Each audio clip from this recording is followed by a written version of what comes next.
Welcome back, everybody, to another episode on Selling the Soundtrack, where we break down everything to do with the music sync licensing industry. Today, we're here with Jamal Vickers, who works as a sync agent under his own company, the Jam Vic Group. He's gotten placements on Showtime's The Chi, CBC's Kim's Convenience, as well as indie features on The Night Sessions and The Rest of Us. Thanks so much for being here, Jamal. Thank you. Of course. Do you want to share some of your journey into sync? At the beginning, or like Yeah, jump in like the middle, how did you first find out about sync representation, and then like kind of what guided you to where you are now and starting your own company? I guess the start of it for me was remix project. So I was a participant in the remix project in about when was that? 2013. Okay, so a while ago. Yeah, a while ago, about a Yeah. decade ago. Yeah. Remix 10, big up.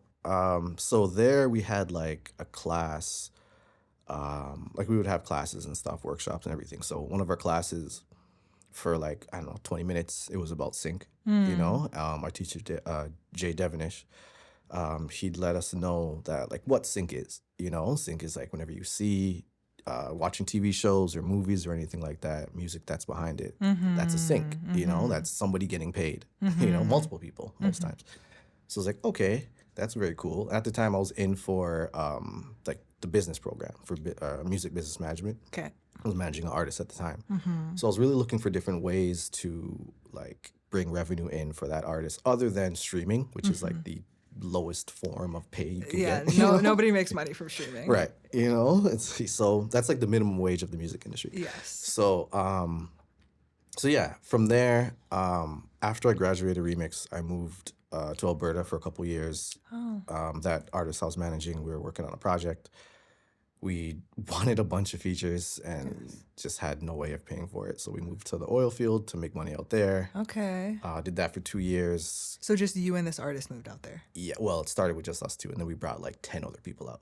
Okay. Yeah, it was crazy. But that's a whole different side of things. But for Sync, while I was out there, because I have a lot of downtime when I'm on camp and stuff like that, you work for 21 days straight when you're on camp. So like a lot of times you finish your 12-hour shift, you're in a cafeteria or whatever, I would just like find books, look for interviews. You were just educating yourself. Yeah, exactly. I just continued it just on my own, any way I could. There wasn't a lot, but whatever I could find, I would read. Like there's Yeah, and like I feel like it's become more popular now. Definitely. But like 10 years ago or more, like I'm sure it was hard to come across things. Yeah, there wasn't a lot of info out there. So I would also lean on people I knew that were in the industry already. So if there was like an artist that had a sync, I would hit them up and be like, yo, what was the experience like? What's the process like for you? If I knew like a friend of mine knew somebody that or was an agent or worked for a library, I would hit them up and pick their brain. So someone I met was Mike Jansen, who was from Toronto that moved over to LA, started his company Greater Goods. He's someone I used to lean on. Would pick his brain. He'd give me some great advice. And then just throughout the journey of it, I would meet other people and then they would, just give me their feedback and stuff like that. So I moved back in about 2016. And I was really just working on the project itself. Sync stuff was still there. So when I was back, I was like just contacting artists, letting them know like, hey, I'm doing this. I'm doing sync. I'm also doing grant writing, doing some publishing. I'm just dipping my toes in a bunch of pools and stuff, just trying to see like what sticks and what fits. So I built the roster a little bit. And then 2018 is when like a lot of stuff happened. 2018, I got my first placements, started interning at Public Records, and put the project out that I was working on with my boy. Okay, cool. So yeah, a lot of stuff happened in 2018. And then from there, it kind of like, it grew even more after those placements. Yeah, because like there's a track record now. So supervisors, like other supervisors in the States or wherever, like they knew who I was. They knew about my name and stuff like that. So like my boy who would give me advice, we'd be like, hey, congrats on this placement. I'd be like, how'd you know about that? He's like, oh, I saw the cue sheets. I'm like, oh, shoot. And that showed me that the industry's small. Right. So, okay. So yeah, I mean, that was kind of the start of like how I got into it. Yes. That's what kind of gave me the education or the knowledge at first, and then it just kind of I did my own thing afterwards. Right. And then once you started getting placements, it added to your legitimacy, and then more opportunities came. Exactly. Very cool.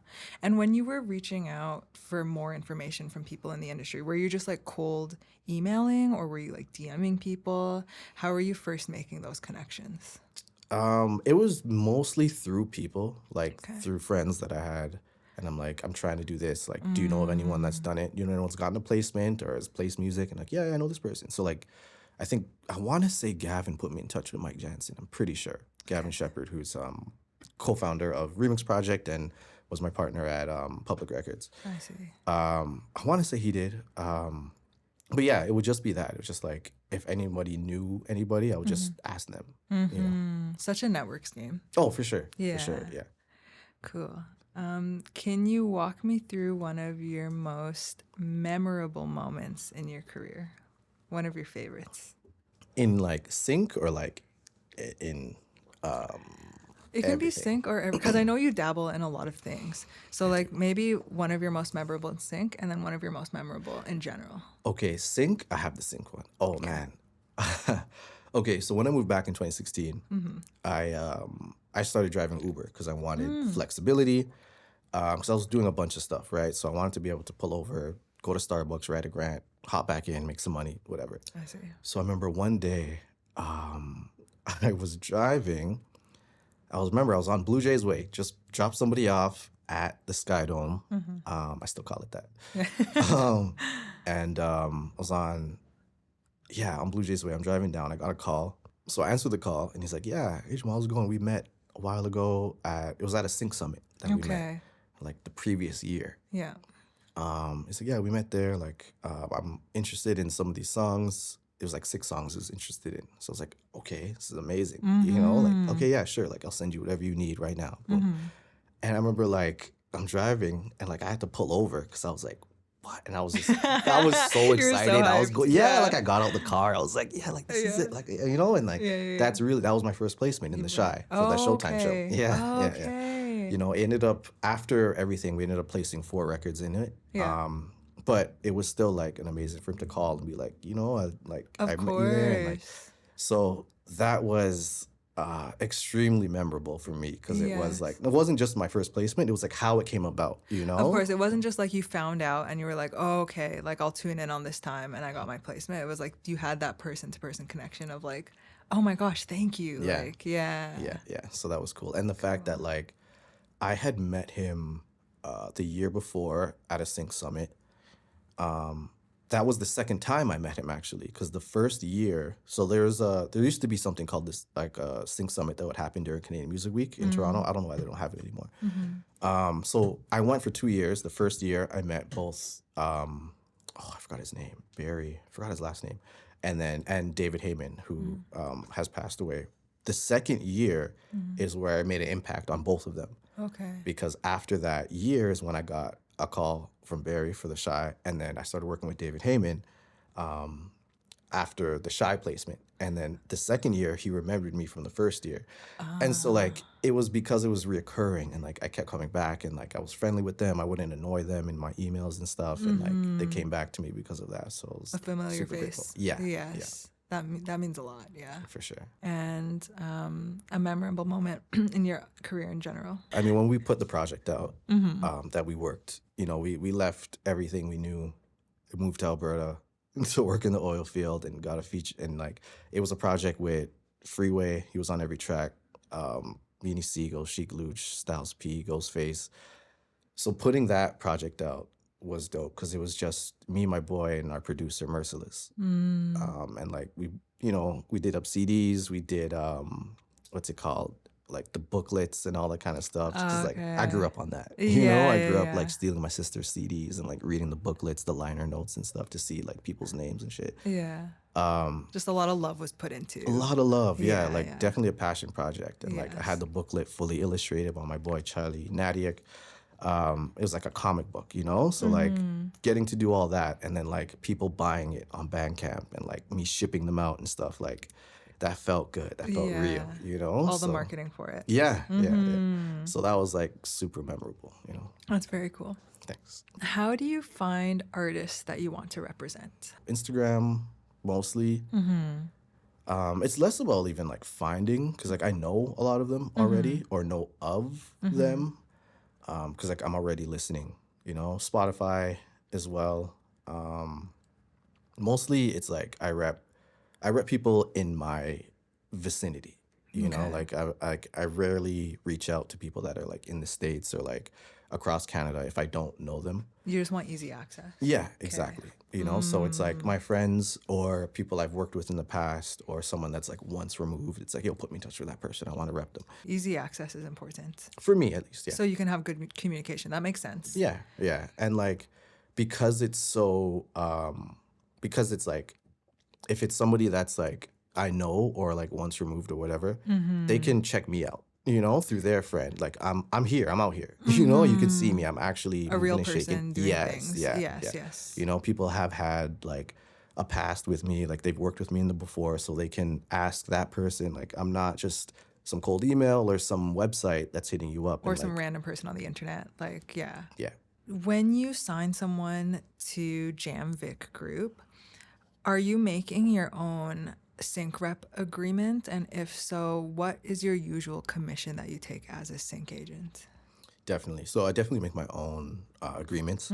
They're pretty standard. I just took one off Google and sent it to a lawyer to fix up, and then my standard is low. It's 20%. Okay. Is there a reason you chose that much? Like in your head, like that's fair. Yeah, Yeah. it's like, one, it's fair. Two, it's like I'm just starting out. I don't have a track record or much of a track record. Like when I started out, I don't really have leverage to be like, hey, give me 50% of this. Like it didn't feel right. I wanted a major thing for me was comfort for the artists, because like coming in and having them sign something is definitely something scary for a lot of independent Contracts artists. are just, yeah. Because they're not equipped on the business side. A lot of them just want to make the music. So as soon as a contract pops up, it's like, oh, what is this? Yeah, exactly. So I try to make it like as artist friendly as possible. So that means like, look, I'm going to work non-exclusively. I'm going to work behind the scenes for you, and I only take 20%. So you'll get the majority of it, and you have to do nothing. You've already done your work. You've made the music. Just give it to me and let me work for it while you continue to make more. I see. That's cool. So you're kind of taking people's already finished work rather than like you get a brief and you're like, make this custom thing for me. So the Right. way you kind of do it is like, you know the song is finished and you're like, this is sellable to me. I'm going to go sell it now. Yeah, yeah, Okay. yeah, exactly. So as I was reading up on you too, you sell to music supervisors. So do you have to split publishing with them too? No, Oh, so okay. pub goes all to the artist. So I Oh, don't even take pub from the okay. artists themselves, so they get their publishing. Okay. So it's always important for artists to make sure that they register their songs, because there Okay. isn't a huge pool of publishing that goes into sync. I see. I have actually sat down with someone at SoCan to break it down. It's kind of complicated, but by the end of it, it's like there isn't like huge money you're gonna see publishing wise. Okay. You'll see the big money from the fee, I from that see. upfront fee and whatever it is. But publishing, like you might see something, but not a lot of money. But the supervisor doesn't touch that. Okay. Neither do I. Do you have to sign contracts with supervisors too? So you're signing them with artists and then you have a separate one for supervisors. Right. For that specific placement, Yes. there would be like a confirmation. First, the brief goes out, Yes. and then you pitch the music, whichever music they want. Then it goes in their channels, and then they come back to you, and then there's a confirmation. So that confirmation is that agreement of like, okay, this is the use, this is how it will air. It's gonna be this many seconds. This is the fee. Like all of that is in that confirmation, and then it's signed, and that's the confirmation that's going to be in the show. Interesting. This is such a cool episode. I'm learning so much. Okay. So the 20% that you take, what is that for? That is commission Okay. for, I guess, the work that I do. Okay. So specifically what that work is if that's your question, I don't know. Yes, it is. Okay. Yes. Okay. It's the research that goes into finding that supervisor.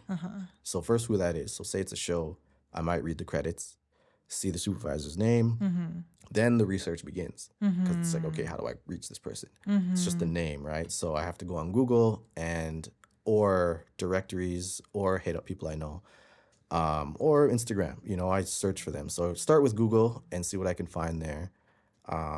If I can't get like an IG or a Twitter or something, then I might hit up IMDb Pro. Sometimes they have contact information on there too. And then, yeah, it's just finding that email to get to that person or a way of speaking to that person, whether it is an email or it is IG or Twitter. And sometimes like supervisor told me like, yeah, stalk this person on Twitter, you know, wait until they ask for music and then they'll put their email or the email to send music to. And that's what I hit up. But it's that research, it's that time that I'm putting in to do that. Also to organize everything, like your metadata that you send me, I make sure it's organized and it's embedded in the songs itself. So I use a website called Disco. And like that takes time to get everything sorted in there and like listen to the song. And like for me, I like to not memorize it, but I like to be familiar at least with like the lyrics and the feel and the vibe. So if I get a brief that's like, I need moody music or breakup music, I can like pull it right from my mind. Like, oh, I know this song will work, and go from that. And then I can just go into my disco and go into the mood and like, you know, breakup song. All this stuff will come up. So it's like that Staying 20%. organized. Exactly. Yeah. Is all of that. It's that ease of access, not just for myself, but for the supervisor, because that will help the supervisor and make them come back to me. Totally. You want to make their lives easier. As easy as possible. And same thing for the artist too. You're kind of like the middleman to just make everything easy for everybody. Yes. I'll do all the hard stuff. Yes. I'll make it easy for everyone. Yeah. Cool. And with regards to like when something gets synced, do you get the upfront sync fee plus royalties as the sync agent? Or does it depend? I guess it can depend. In my experience, I can only speak on my experience. Yes, so of course. I've never gotten royalties. Okay. Actually, I have, but only because I owned a piece of one of the songs. Okay. So that's completely separate. That's like publishing stuff. Right.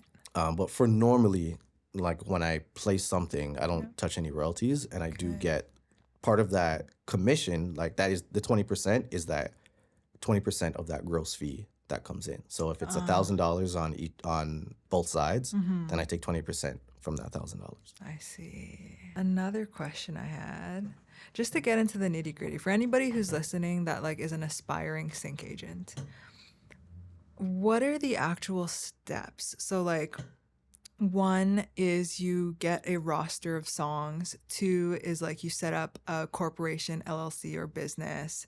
3 is you sign up as a publisher on your PRO, like ASCAP, SOCAN, whatever. Like, what are the actual steps? Because I feel like the admin work is almost debilitating. That's like the hardest part of starting. So like, how would you break it down and how did you do it? Yeah, that's a good question. I think I did it like, I don't even know if it's right or wrong, whatever. Yeah, there is no right or wrong. Also, like I before all of these interviews, I try to like research on their positions and like what do you actually do. There's just not that much information on this industry, period. So there isn't right or wrong, really. Okay. Everyone's kind of figuring it out. Definitely. And I even asked ChatGPT, I'm like, how do you become a sync agent? And like ChatGPT doesn't even know. Oh my gosh. It doesn't know. Yeah, it doesn't know. Okay. I started with the music because that was the easiest thing for me. Yeah, that's the most easy access thing. Yeah. Like I had, a multitude of artists that I already knew. So I would just hit them up, get their music, and start with the catalog. Then once I had the catalog, or a catalog, I kind of I guess I started reaching out to supervisors at that point. I would look at who's working on what and just kind of cold email until I started going to conferences and sync summits and stuff like that and meeting people face to face and realizing like, oh shit, that's the way that works for me. Okay.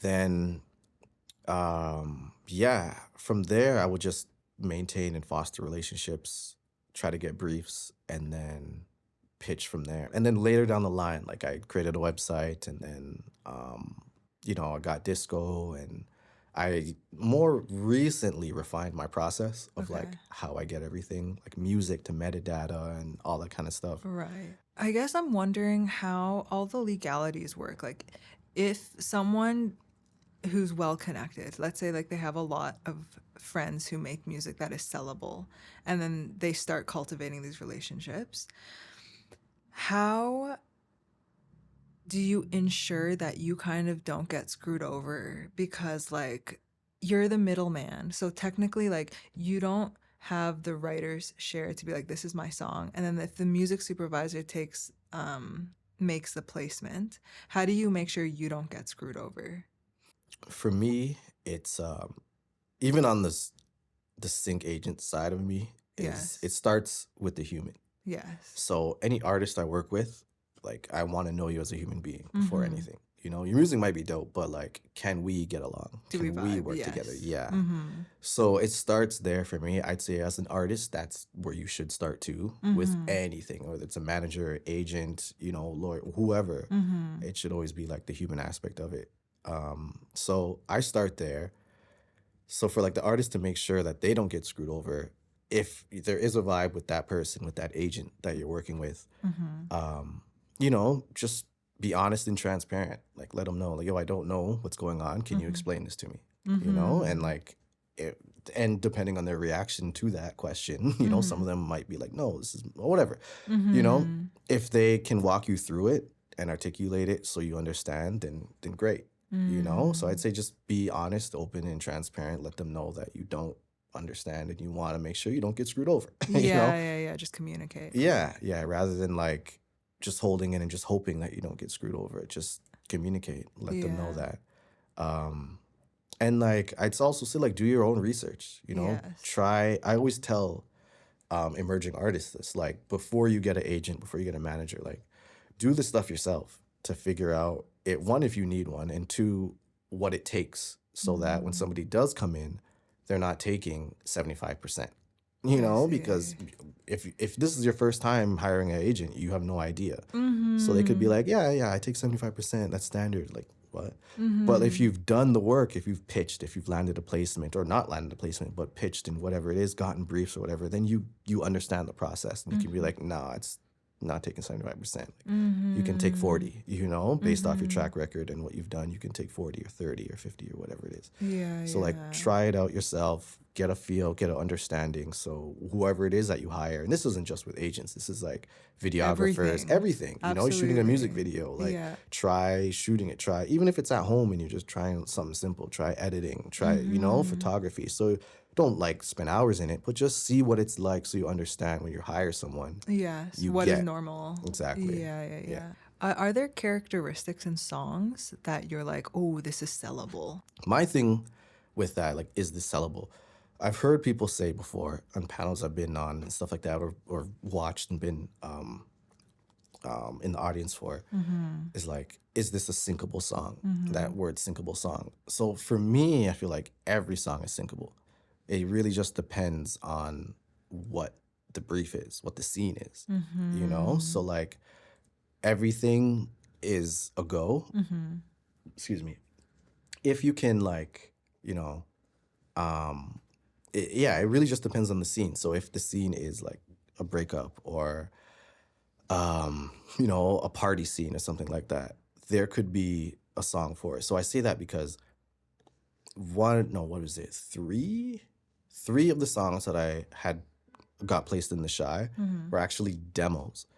They were Oh. demos from my boy who's a rapper, Yeah. and we are trying to do some publishing stuff. So we wanted Mhm. to basically make demos and sell them to other artists and stuff. Mhm. So I had that in like my folder that I had sent over to that supervisor. Mhm. Just as like I didn't think they would take it. It was just in the folder, more so for my organization than it was for them to like consider. Mhm. Where he Mhm. came back and was like, I want these songs. And I was Sick. like, "Oh, okay. Like Sure. this guy is singing in auto-tune. Yeah. Like he's not a singer. Yeah. But they took it because it was Cool. right for the scene. So Right. like that showed me that okay, anything is placeable. It just depends on the scene.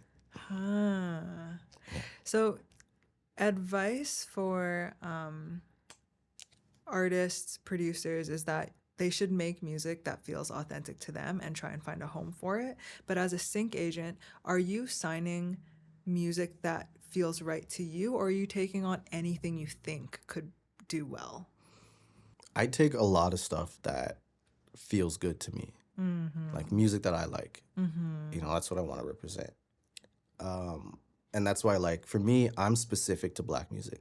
Okay. Because like I've known hip hop and R&B my whole life. You know, my 10 years of DJing, I was a hip hop DJ, hip hop and R&B DJ.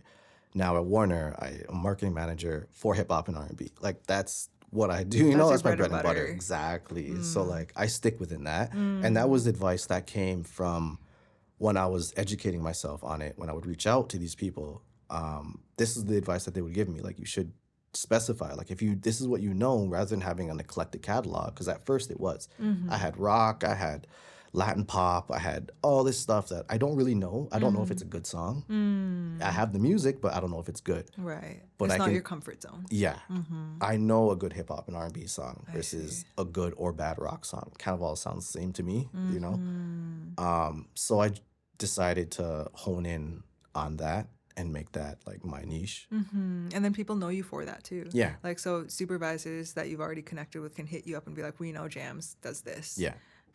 Yeah, exactly. So like that's my goal, is to be the guy in Canada that has the illest Black music. So you want hip hop, R&B, soca, reggae, afro-beats, whatever, all the iterations in between. I have that. So come to me for that.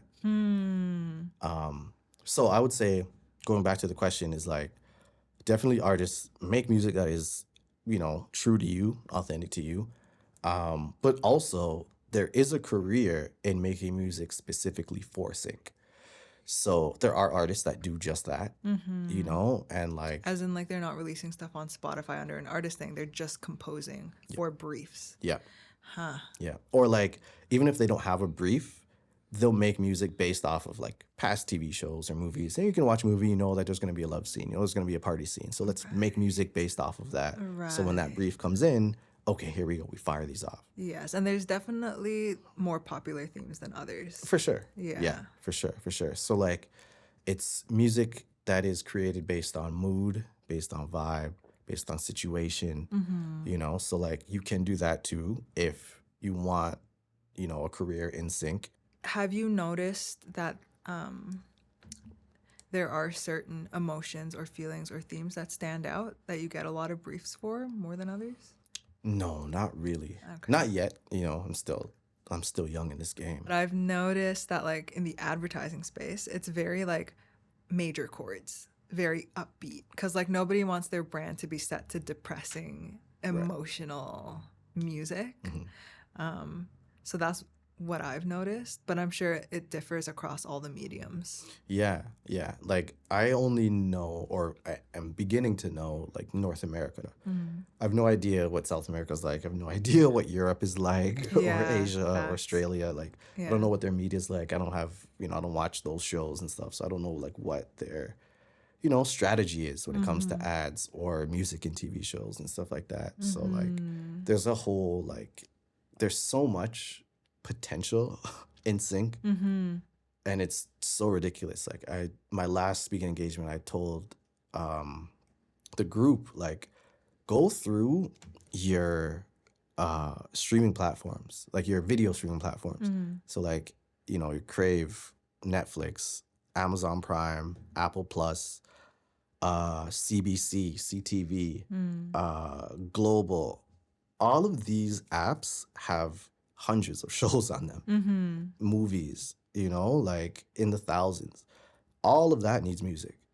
All of that has music. Some of them, they're composed. Some of them, they make in-house and whatnot. But a lot of them are licensed. So that means that's So much opportunities, so Exactly. many. And there's like more every single day. Yeah. Like even outside of the, you know, streaming platforms, there's like YouTube, there's video games, AR, VR is becoming a thing. It's just like, it does not end. Yeah. And I think a lot of people think that it's, you know, it's super competitive and you know, everybody needs to fight for a placement, but it's like we all can have a slice of the pie. Like it's so big. And you're right, there is something for everybody. You just have Definitely. to do your research. Definitely. It's crazy because that's something that someone told me. I don't remember his name. It was at like one of the first sync summits I ever went to. And it was like the summits were cool. It was like a speed dating event. So like the supervisor, there's like 30 tables and there's like 10 of us at a table. And we're all like artists, agents, publishers. And then the music supervisors would hop from table to table. They'd have 5 minutes at a table and they would go that's around the table cool. and like you pitch. Like tell me what you do, tell me what you have. Yeah. And we have 5 minutes to go around it. Yeah. Oops.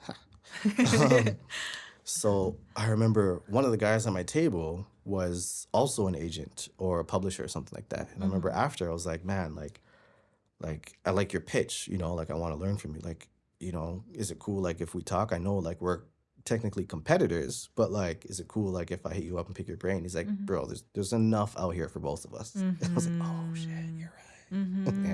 And we all niche down into different things. So Yeah. like, yeah, sync is becoming more accessible, but it's kind of like we're all snowflakes. Like we're all different, so we don't have to be fighting over spaces. Yeah. Yeah. Yeah, for sure. There's too much out here. It really is, like you said, just being educated, you know, and being Yes. ready for it. Yeah. And also like sharing knowledge and being willing to do that, it comes back tenfold most of the time. Yeah, in my experience. In my most experience definitely. too. Yeah, 100%. Something I do want to touch on is like the communication aspect when it comes to reaching out to supervisors, whether an artist or a manager or agent or whoever. Yeah. Something I've learned in my experience in like talking to other supervisors and stuff, like, what do you like? You know, like one time I was on a panel and like the two supervisors were saying completely different things. So it was like, how do you like to hear music? How do you like to receive music? And one was like, I kind of just like to find it, you know, like, and another was like, I like it to be sent to me. I like to have a full brief. I want a full bio of the artist. I want like all the songs. I want everything in one. The other was like, no, like I don't want that at all. Like I want a really short bio, like 2 sentences, like some of the music, not like 20 tracks, like maybe 1 or 2 tracks. The other guy's like, I want 10 tracks. Like I want to, like you don't want to dive in. So it's like, excuse me, it's like, it's different for every supervisor, but I think there is a bit of standard, you know? So like you don't want to be annoying, you know, if you're sending music.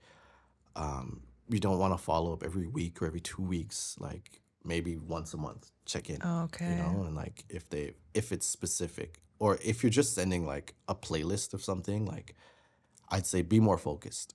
Okay. You know, so like if there is a show that you love and you want to be in that show, Yeah. research that supervisor, find that supervisor, see what they're working on, use IMDb because I don't think the regular IMDb, you have to get IMDb Pro. IMDb Pro, you subscribe to it and you can see like information. Basically, you can see what they're working on. And then you're able to like reach out based off of that and be like, hey, I see that you're working on this. You know, I loved what you did in this other show. You know, I love this scene. I love that you used that song in this scene, whatever. Stroke the ego a bit. Yeah. You know, we're humans. yeah, of course. But like showing that you did that research, like lets them know that you're paying attention. And that you care and that you're dialed in. Yeah. Yes. Yeah. Rather than just like cold emailing, hey, here are my songs, put them in your whatever you're working on. Like, nah. You know, it's like you do a little bit of research on what they're working on. Cool. My music can actually fit. Imagine it's like Insecure and you're sending like Latin pop. Like that's not gonna fit, you know? Like so be prepared in that sense of like do that research and stuff like that. And then when reaching out to them, if it is something specific like that, then like hit them up maybe once a month, once every 2 months. Like, hey, just want to check in. Like, did you get to listen to it? How'd you feel about it? If I don't get placed this time around, like just any feedback, whatever it is, you know. They go through a lot of submissions. They get a lot of submissions all the time. So like it's, you know, bear with them and like you're not the only person that sent shit. So like, you know, don't badger them. The next thing is like don't send files through email. Like don't Right. send MP3s or waves in the Disco. email. Disco. 100%. Yeah. Yeah. And like if say you can't, starting out can't afford disco or whatever, like be simple, make a SoundCloud playlist, throw it on there, let them listen to it. And then they'll ask for it if they want it. Ideally you want to like It's an investment also, just to hop on disco. It's not extremely expensive. yeah. It ranges between $10 to $20 a month, I think. Yeah. And if you want to be taken seriously, it's necessary. I feel like 75% of the guests I've had on this first season have all mentioned disco at least once. It's just like, it's very apparent that it's the gold standard. Easily Yeah. easily the industry standard, like everyone uses that, so like make sure you have your stuff on there. And disco's cool because again you can embed everything All the into it. metadata, Yeah, cover art, everything, PRO, lyrics, yes. yeah, all of that, everything. Yes. So like it's great. You really just they get it, they have a link to it, they can listen to it or download it. If they download it, it's now in their system. And so if they're looking for something down the line, something, they just type in that mood, that vibe, your song will come up. So like that's something that's really dope. When you're reaching out to supervisors with the disco link, how many songs are you putting on there? Does it like depend on the supervisor? Like, have you done research on like, oh, they specifically told me they want 2 songs, or are you just shooting your shot of like, here's 10 songs? Some will specify in the brief. Some will say like send 2 to 3. Some will say 10. If there's no specification, then like I'll send like 5 tops. Okay. Just for their sake. I don't want them going to like 5 songs. It could be like 15 minutes, 20 minutes. I don't want to take up too much time in their day. So like, yeah, I'll send something small and concise, and then vibe off that. Okay. There are also, what are they called? It's like a list of like supervisors, publishing companies, sometimes A&Rs, like, you can find them online. I don't remember the actual name of the website. I think it's like anronline.com or something like that. I bought some from there before too. But it'll be an entire list of music supervisors and like all over the world. So like you'll get names, addresses, email addresses, phone numbers, and it's like published in this kind of catalog type thing. And yeah, it helps. Sometimes they're not up to date. I think they publish them quarterly. So like if people move around, it might be an old email or an old phone number or whatever. But for the most part, you get a good list of supervisors that you can reach out to. That makes life so much easier. Yeah, Yeah. definitely. And what I'm doing now is like part of the research is like I'm using that, but I'm also using like IMDb Pro to see like, okay, who's working on what now? And then I have an Excel sheet. I'll put everything, all those names and contacts into one Google sheet that I use, and like I can draw on it anytime. So I put what they previously worked on, what they're currently working on for that reason. So I can hit them up and be like, hey, I loved what you did in this. Yeah, I see that you worked on this. Yeah. And it's just for my organization, but I'd suggest that for anyone. It's time consuming, obviously. But it's worth it though, because you don't want to be hitting up the same music supervisor like a couple days later. So like staying organized of like who, what, why, and like have I followed up? I've been doing that also from a production standpoint of like what libraries have I already reached out to? They haven't responded. Okay, I probably shouldn't hit them up again anytime soon. So organization is half of it, honestly. Yeah, for sure. Yeah. Oh man, it's so important because if you're not organized and you get that opportunity and like you're scrambling, that's time, So like for me also, oh man, there's so much that I didn't cover. I'm so sorry. I'm just realizing That's now. okay, yeah. It's like, okay, so how I operate is called One Stop. I don't know if you've covered that yet, but for me, One Stop is like I get the sign off completely from the artists, the writers, the producers, all of that. And I get sign off to represent the song. So the supervisor doesn't have to go to anyone but me. Okay. Versus, say, an artist that is pitching a song to a supervisor and doesn't have all that done. They're going to have to track down all the writers that are on it if there's more than one, producer that's on it if there's more than one. And they'll have to get sign-offs from all of these people before they can use that thing. And that could be time-consuming, and sometimes supervisors don't have time.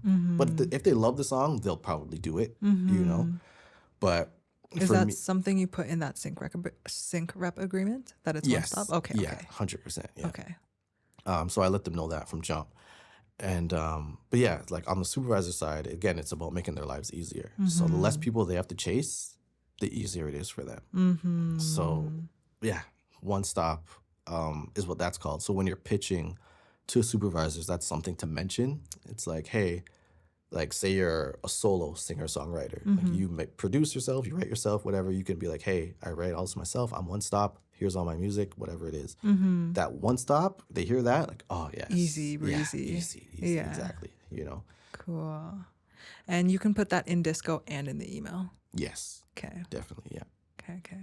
Is there anything else you want to share before we end the episode?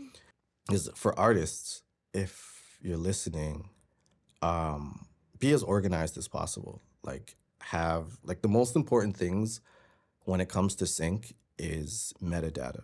So having all of your metadata, your publishing info, your splits, you know, who wrote what, full names of people, if you have different writers on it, if you have musicians on it, session players, whatever, like have all these names down, full names, government names, not nicknames or anything like that. Make sure your songs are registered.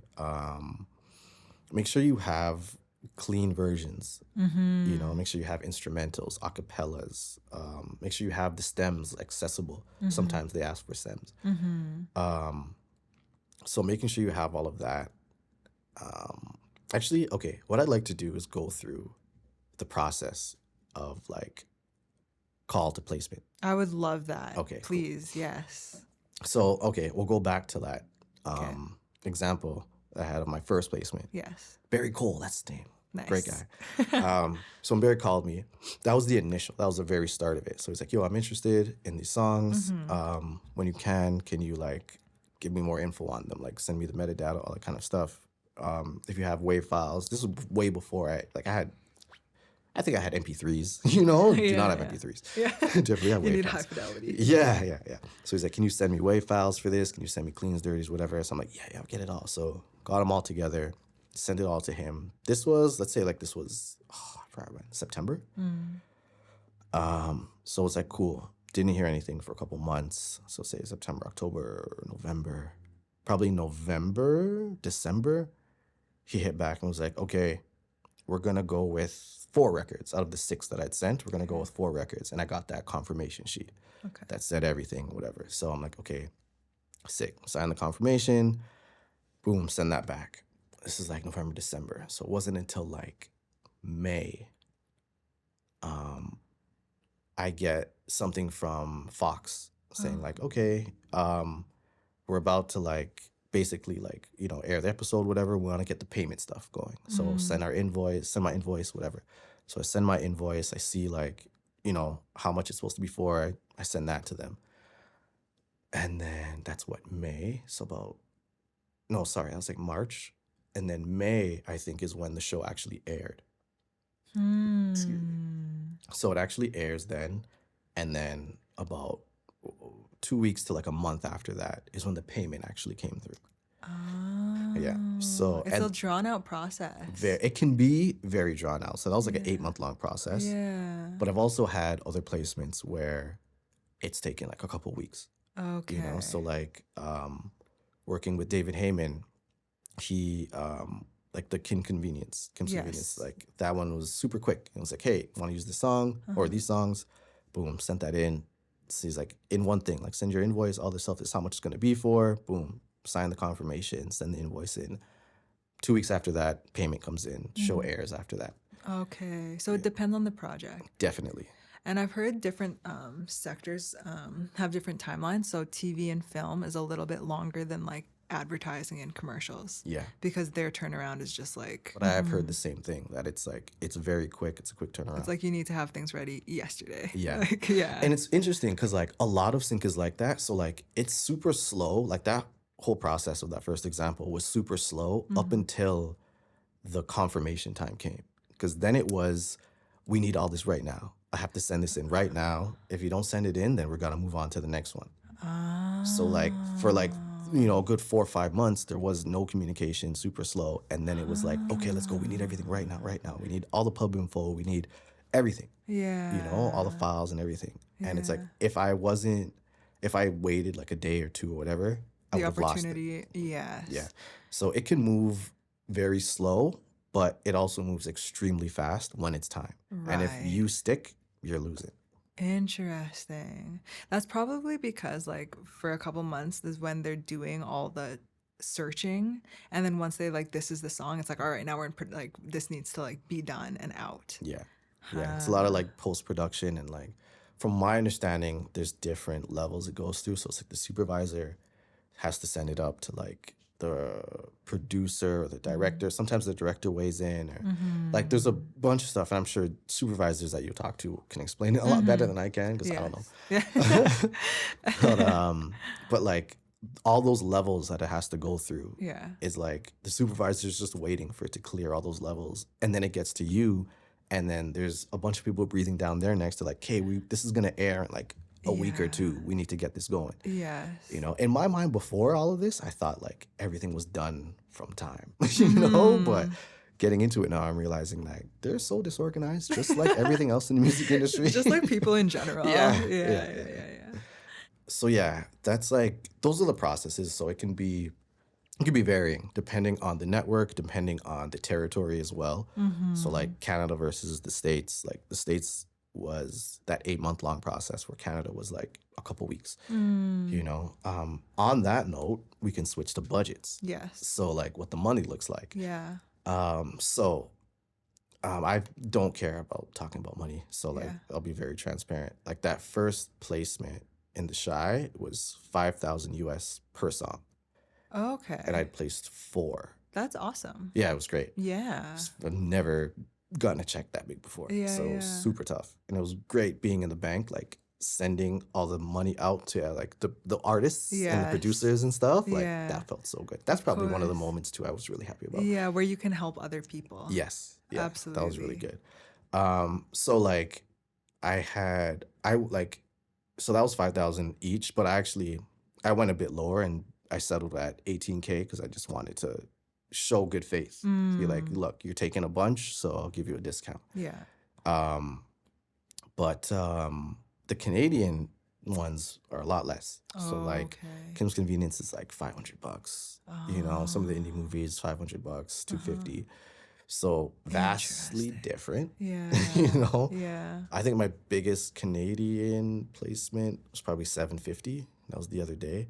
Okay. So like, yeah, as much, It's just America's funneling more into their arts and culture. yeah, Interesting. yeah, they have bigger banks and their dollar's worth more and all that kind of stuff. Yeah. Yeah. So like, it can definitely help financially, but if you're like consistent with it, you know. So coming from Canada, I mean, you Mm-hmm. know.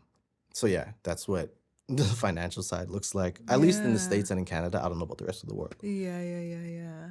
Are there any projects you want to shout out that you're working on that you're passionate about? I know it's kind of hard with NDAs and stuff. I did have a recent placement in Bria Mac Gets a Life that just Okay. premiered on Crave, Cool. which is really dope. Yeah.